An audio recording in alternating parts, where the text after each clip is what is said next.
Our programs offer many languages. Please visit suprememastertv.com/schedule. Nos programmes offrent plusieurs langues. Veuillez visiter suprememastertv.com/schedule. Nuestros programas ofrecen varios idiomas. Visiten suprememastertv.com/schedule. Nossos programas oferecem vários idiomas. Acesse suprememastertv.com/schedule. I heard a thought come through my chest say, challenge your thoughts. In that instant, the third eye, or the space between my eyebrows, began to vibrate intensely, and it automatically began to shut off negative thoughts. Healing Our Lives Through Inner Stillness Interview with Jiulio Consiglio, Part 1 of 2. Continue watching to find out more. Malo e taulava means hello in Tongan. I am Samuel. The people of Tonga are grateful to you for being kind and generous to those around you, especially the elderly and children. May you be blessed for your benevolence. Welcome to Part 1 of Healing Our Lives Through Inner Stillness, Jiulio Consiglio. Mr. Jiulio Consiglio is a renowned spiritual author, workshop facilitator, and teacher living in Toronto, Ontario, Canada. He is the author of 2 books, Challenge Your Thoughts, Healing Mind, Spirit, and Body with Truth, and The Healing Frequency, Transform Your Life Through the Wisdom, Power, and Clarity of Inner Stillness. His focus is on the transformative power of inner stillness, which has the ability to heal us while simultaneously expanding our esoteric abilities. Mr. Consiglio began his spiritual journey when he was 19 years old. As he was starting his post-secondary studies, he sat down in the classroom and suddenly had the first in a series of severe panic attacks that continued for many months. Jiulio did not understand why this was happening to him and sought the advice of medical professionals. I remember saying to my family doctor, I have more courage, I would say, in my pinky than all my friends combined. I don't understand why I'm feeling this way or why I'm experiencing these anxious feelings. And I spoke to a specialist at one point, and the specialist actually added fuel to the fire, which actually ended up benefiting me because, again, the message I received was one of hopelessness, that I would be sitting up in my coffin having panic attacks. And that, I remember when I heard that from him, I felt a sort of a strength come through me, and the thought came to me, one way or another, I'm going to find another way. Over the course of the next 14 years, Jiulio continued his spiritual quest, hoping to find another way. However, his journey proved to be extremely painful. In addition to his recurring panic attacks, he suffered several additional traumas. A few years later, at 24, I had to watch my brother pass away with cancer. He was 33 at the time. So that greatly impacted me. And his passing really began a process of me asking why. Why do things happen the way they do? So time went on, and I did what most people do. I went away to school, I got educated, I got married, and 15 months later, the marriage crumbled. After the marriage crumbled, I went on into the new year, 2004, and I was then diagnosed with cancer. But you would think that would be enough perhaps to create a shift, but it wasn't. As the months passed, Jiulio became increasingly depressed about his life. The traumas he experienced and his ongoing panic attacks began to take a heavy toll on his mind. Then suddenly, one night, something terrifying happened.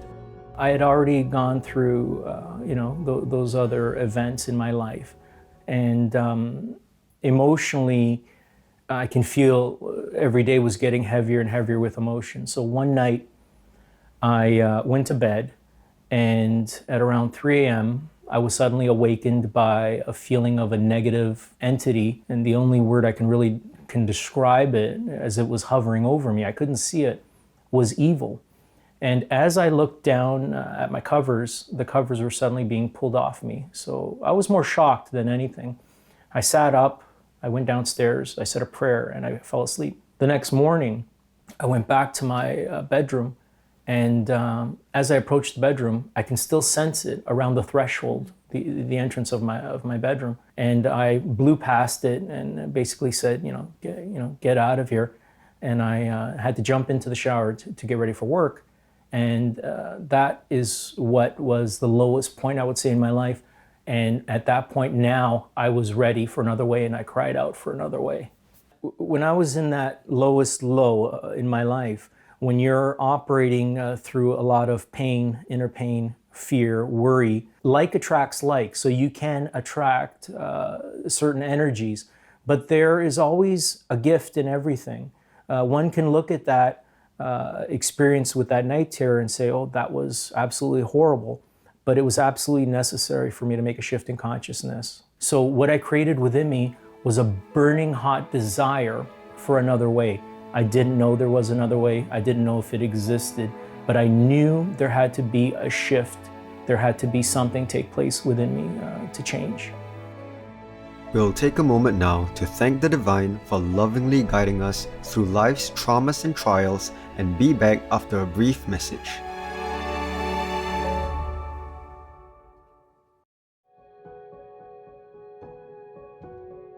Welcome back to our program, Healing Our Lives Through Inner Stillness, interview with Jiulio Consiglio. Not long after his terrifying bedtime experience, an unfathomable event occurred that forever altered Jiulio's life. He refers to the experience as the shift. So the day that the shift took place, I was actually working as a dental hygienist, and I had a patient cancel that day. So I jumped in my car and I did what I did a lot of times. I drove a few blocks and I parked and I just tried to relax. Well, that day, as I was sitting in the car, I started to reflect on something that I had read earlier in a book. And as I did, as audible as anything else, I heard a thought come through my chest say, challenge your thoughts. In that instant, the third eye, or the space between my eyebrows, began to vibrate intensely, and it automatically began to shut off negative thought. This went on throughout the day. Now, in that instant, I remember clearly turning my head, looking around me, and experiencing a profound clarity. It was an instant knowing. I still had one patient to get back to finish. And I went back to work, and as I'm working on this patient, my forehead is still going off. The vibration is still going off. I finished the patient, I'm driving home, and now it's a very bad storm. So I'm driving home, I get home, and now I can feel the force of that negativity being confronted with this vibration that's taking place, this now knowing that has been activated within me. And in that instant, I lied down on the couch and I said, just let me die. And I felt myself pop out, and I can't tell you how long I was gone. And I came back, and in that instant, I knew that the experience was dying before I die. And that's that experience of ego death. It was in one instance symbolic, and in one instance it was quite literal. So I popped out of my body, came back. At that instant, I realized that I'd experienced ego death. So now it had lost its power to try to take control or hold of the mind. Thank you, Jiulio, for sharing the remarkable story of your spiritual transformation. May you be blessed for being an inspiration to others. For more information about Mr. Jiulio Consiglio, please visit jiulioconsiglio.com. Conscientious viewers, thank you for your company today. Please join us again next Monday as we learn more about Jiulio's spiritual awakening and how it dramatically altered his life. May your journey toward enlightenment be filled with joy through the grace of the Divine. Our programs offer many languages. Please visit suprememastertv.com/schedule and suprememastertv.com/SS